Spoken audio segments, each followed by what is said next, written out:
banyak pertanyaan dari masyarakat. Kenapa sih di Indonesia harus ada perbedaan penentuan awal bulan suci Ramadan? Perbedaan bulan Syawal dan lain-lain sebagainya. Itu kenapa? Saya sebelum menjawab ini ingin bertanya sama Irfan.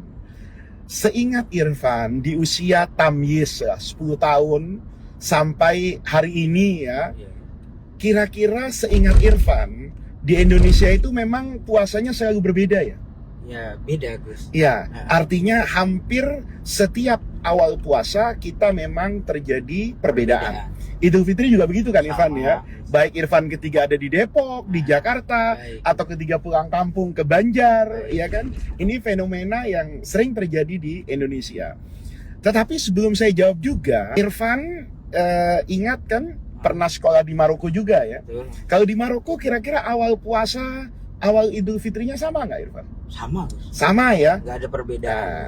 Inilah para pemirsa yang menarik sebelumnya untuk kita bahas. Penentuan awal puasa dengan penentuan awal bulan Syawal yang ditandai dengan Hari Raya Idul Fitri itu sejatinya tidak ada perbedaan di kalangan umat muslim.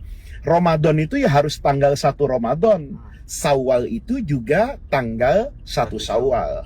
Tetapi yang menjadi persoalan adalah bagaimana menentukan 1 Ramadan dan bagaimana menentukan 1 Syawal. Hal ini terkait dengan metode penentuan awal bulan Hijriyah. Jadi sebetulnya ribut-ribut persoalan ini tidak saja pada awal Ramadan dan juga awal bulan Syawal. Seharusnya juga pada awal bulan Dzulhijjah, karena di situ ada ibadah namanya Hari Raya Idul Adha, kurban, dan sebelumnya ada puasa sunnah yang sangat istimewa namanya puasa Arafah. Harusnya kita juga ikut berdebat dalam menentukan awal Muharram.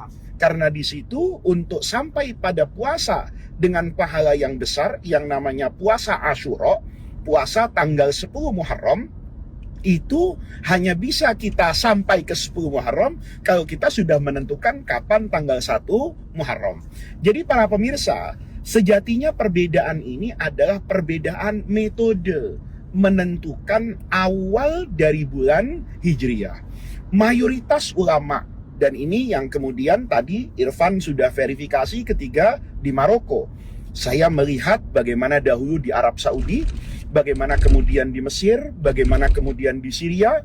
Saya juga banyak bertukar informasi dengan teman-teman yang pernah tinggal di Sudan misalnya, pernah juga tinggal di Jordania, di Palestina, di hampir banyak negara-negara di Timur Tengah. Di ASEAN juga demikian. Saya bertanya misalnya kepada teman-teman yang tinggal di Malaysia, mereka yang tinggal di Singapura, mereka yang tinggal di Brunei Darussalam, itu di banyak negara tadi, seperti juga pandangan mayoritas ulama, bahwa awal bulan Hijriyah itu harus ditandai dengan yang namanya ru'yat. Ru'yat itu kan dari ro'a yaro, artinya melihat.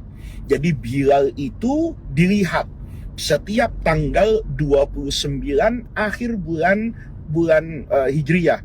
Jadi kalau Ramadan di 29 Sya'ban itu ketika menjelang maghrib itu dilakukan yang namanya ru'yah.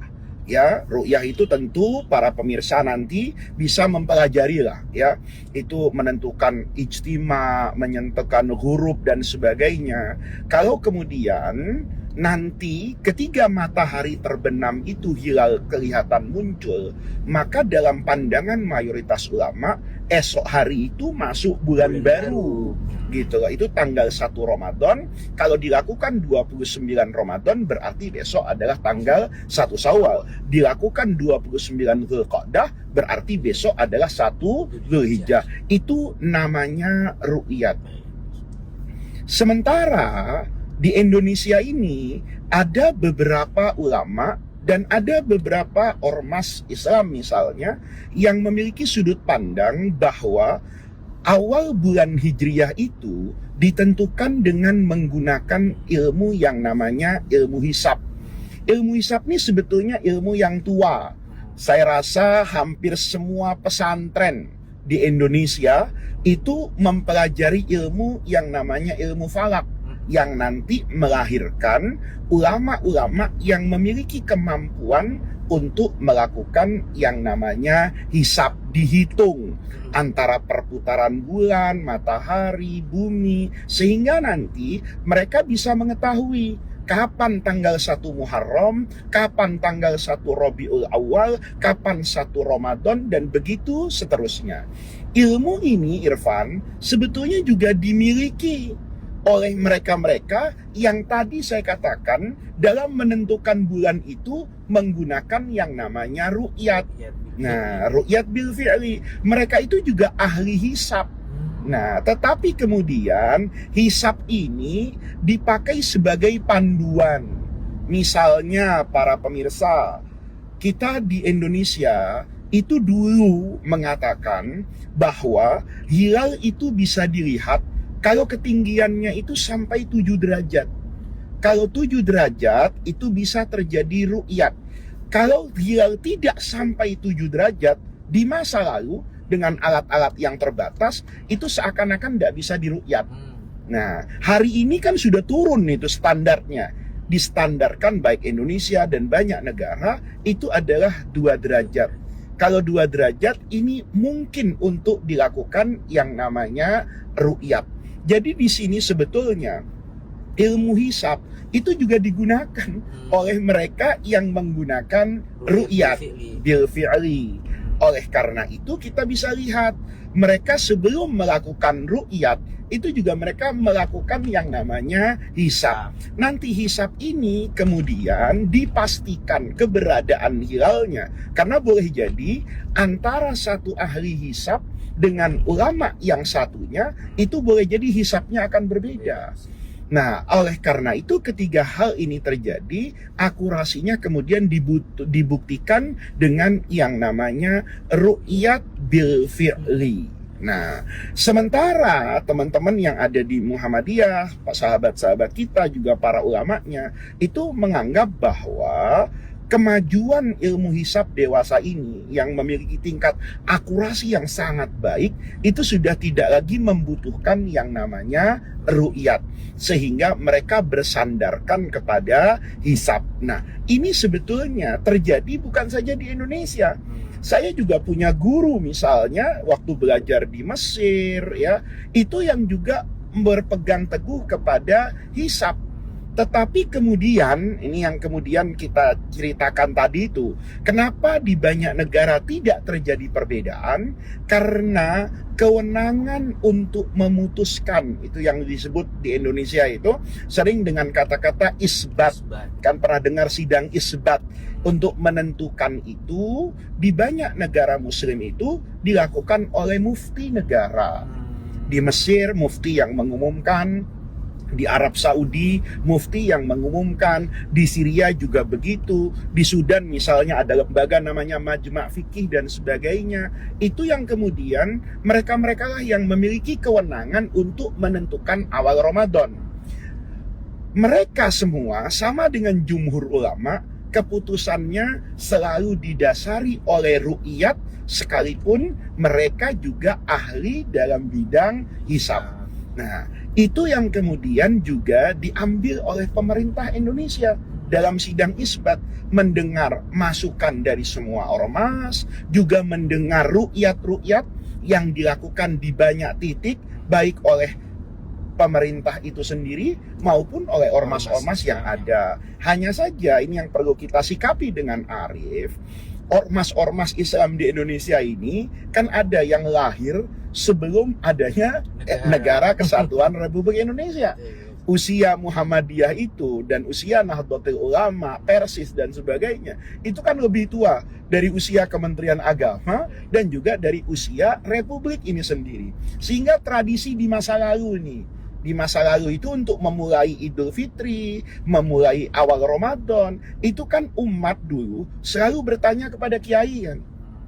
Maka kiai memutuskan, oh ini berdasarkan ru'yat saya, oh ini berdasarkan pandangan saya, Ramadan jatuh besok, Ramadan jatuh lusa, dan begitu seterusnya. Sehingga kepercayaan mereka itu secara tradisi itu lebih kepada ormas ketimbang kepada pemerintah. Dan ini tentu membutuhkan waktu untuk kita duduk bersama. Jadi sebetulnya para pemirsa, saya tidak ingin masuk nih Irfan ke persoalan dalil.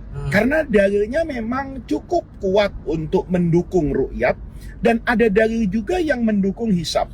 Saya pernah bertemu dengan orang-orang yang cukup hebat, ya. Misalnya di Mesir ada Mufti Syekh Ali Jum'ah, misalnya. Kemudian ada ahli hadis yang mengarang kitab Fathul Mun'im, syarahnya Sahih Muslim, itu Syekh Musa Sahin.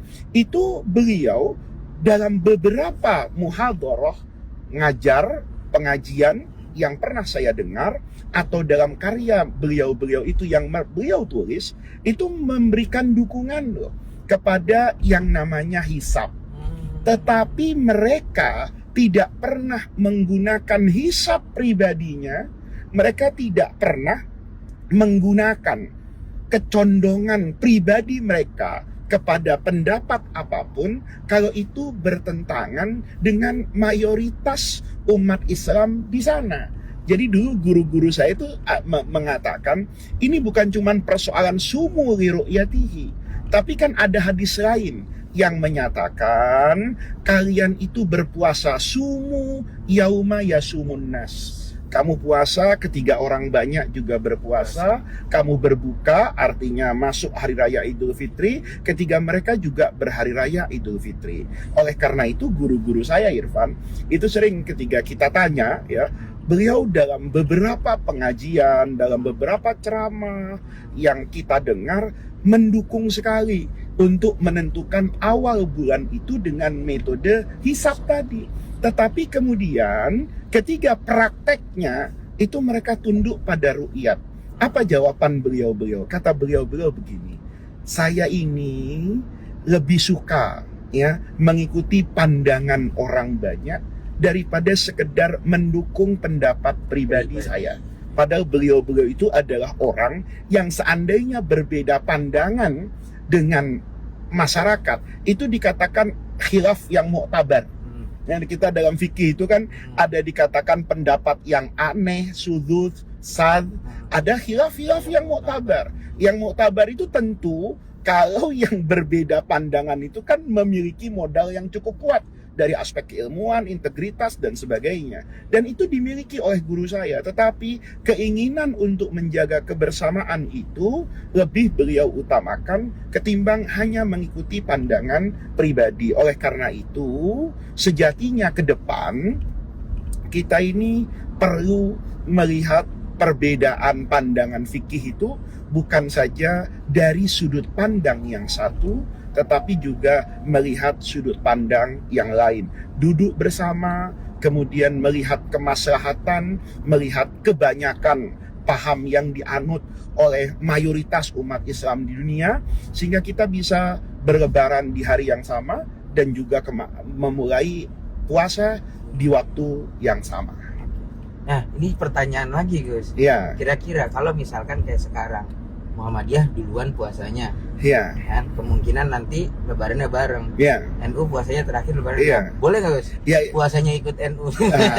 Kalau itu namanya mazhab enaknya, gitu. Saya tidak mengatakan boleh atau tidak boleh, tetapi orang dalam beragama itu parameternya harus jelas. Ya sebenarnya kan bukan persoalan ikut NU atau ikut Muhammadiyah, tetapi yang jadi persoalan adalah keyakinan dalam dirinya itu sendiri. Kalau dia memiliki ilmu yang cukup, kayak Irfan, kayak Imat, ini misalnya, yang sudah cukup lama di pesantren, sudah pernah juga melihat negara-negara Muslim di Timur Tengah, sudah memiliki akses yang memadai terhadap literasi-literasi yang berkaitan dengan isbat awal bulan Hijriyah, maka nggak boleh kalau seperti Irfan, seperti Imat, sekedar ikut NU dan Muhammadiyah. Tetapi harus dibangun itu dengan keyakinan, apakah dalam menentukan awal Ramadan, saya menggunakan metode ru'yat seperti yang diyakini oleh begitu banyak ulama, atau saya ikut metode hisab yang juga diikuti oleh ulama. Nah, dari sini kemudian nanti kita boleh mengatakan ijtihad saya, sudut pandang saya ikut Nahdlatul Ulama. Sudut pandang saya mau ikut Muhammadiyah. Nah, ini namanya perbedaan nanti itu dibangun atas dasar ilmu.